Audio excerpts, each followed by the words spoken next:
need to be alert to doorstep criminals, online, phone and postal scams, dodgy goods at markets and even sharp practices on the high street. Hello and welcome to the Cost of Living newscast from Kent County Council.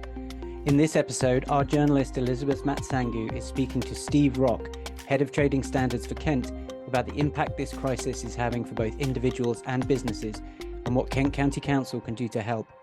For more advice and tips, click the subscribe button below, follow Kent County Council's public protection or business advice accounts on social media, or sign up to receive scam alerts or business bulletins by email. Links below. Hi Steve, thanks for joining us today. So my first question to you is about the cost of living crisis and its wide-ranging impacts from fuel to food.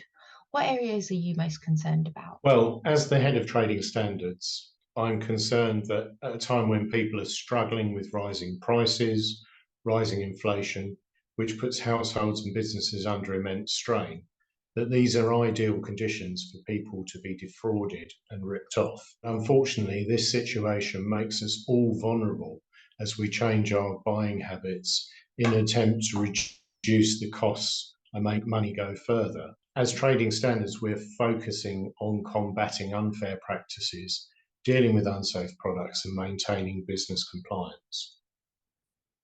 And from your perspective, what kind of impacts do you expect the cost of living crisis will or might have for consumers? Well, as I said, the cost of living crisis makes everyone in Kent vulnerable to fraud.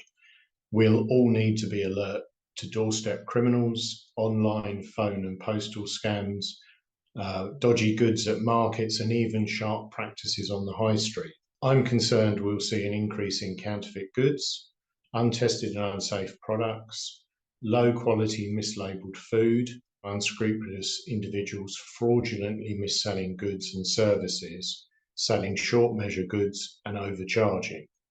In addition, criminals are taking advantage of people trying to save money and the environment, and we're seeing a huge rise in fake claims that products are in fact green.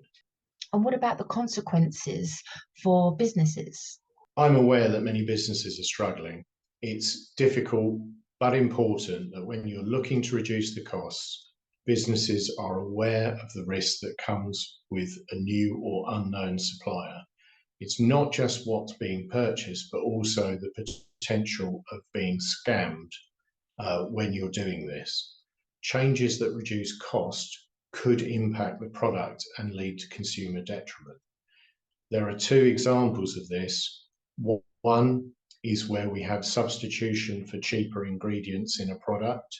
Although that can be perfectly legal, it may contain unexpected allergens that aren't declared on the label, which then poses a risk of serious illness or even death to the buyer.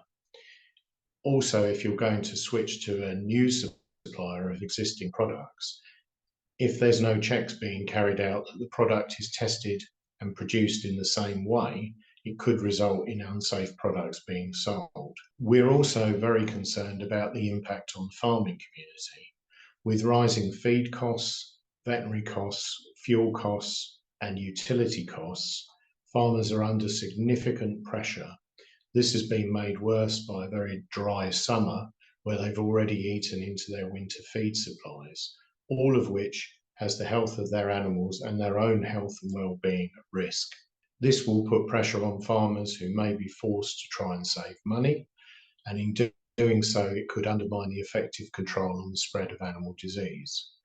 We're concerned that in trying to do the best for their animals, they're tempted to source products such as veterinary medicines online, or attempt to treat conditions themselves when it needs veterinary attention.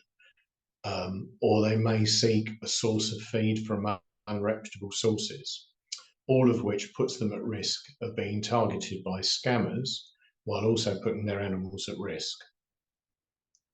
So Steve, what are Trading Standards doing about it? Well, we have a number of things that we're doing. The first is that we're looking to receive intelligence from our partners, but also from members of the public and from businesses.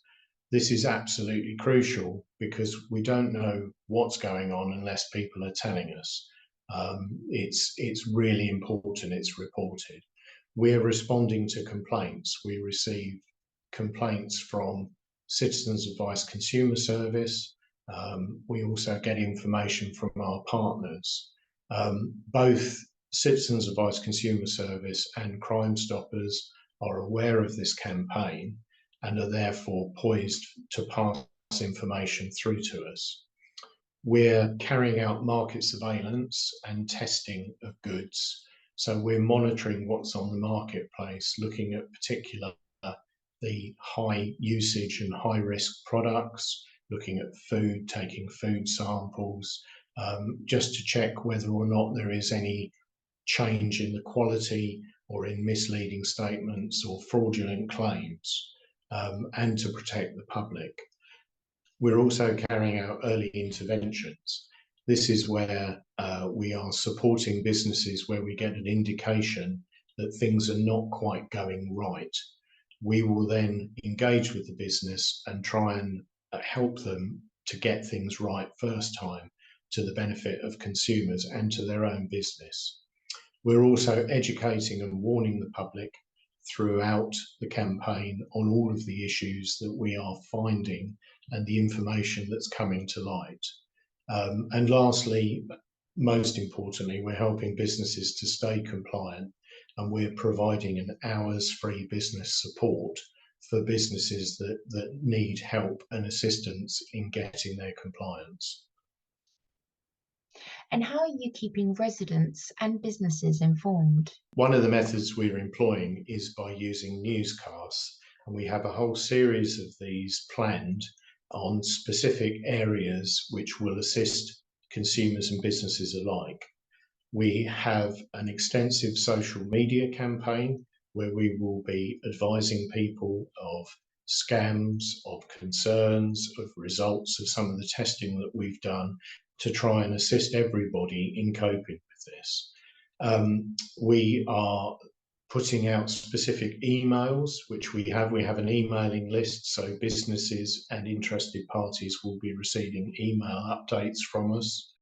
We're producing printed leaflets, so people have a hard copy of something to read about these issues. We're doing a number of press, radio and TV broadcasts, and we are also keeping our partners informed of as we progress, particularly on the things that we are discovering as we're doing things like market surveillance and intelligence gathering. I think ultimately we know the more informed we become, the less vulnerable we are to these criminals. Finally, how can businesses and consumers help trading standards with this task? As I mentioned with intelligence earlier, it is absolutely imperative that we receive reports when people see scams, frauds, counterfeiting, or anything else which they feel is what I would term a rip-off. We rely on this intelligence to help us respond and protect others. This is our targeting of our enforcement activity, of our informing and warning activity to make sure that people are protected as much as possible. We can't take action without your reports. We need everyone who comes across them to speak up and report scams and criminals. Even if you've seen a scam many times before, your reporting can help us target our resources and warn and protect others. If you have information on doorstep criminals, counterfeit, fake or illegal goods, illicit tobacco, loan sharks or underage sales, contact the charity Crime Stoppers on 0800 555 111. You'll stay 100% anonymous, always. To report scams and get advice on consumer issues, call the Citizens Advice Consumer Helpline on 0808 223 1133. Thank you for helping us protect Kent from scammers and criminals.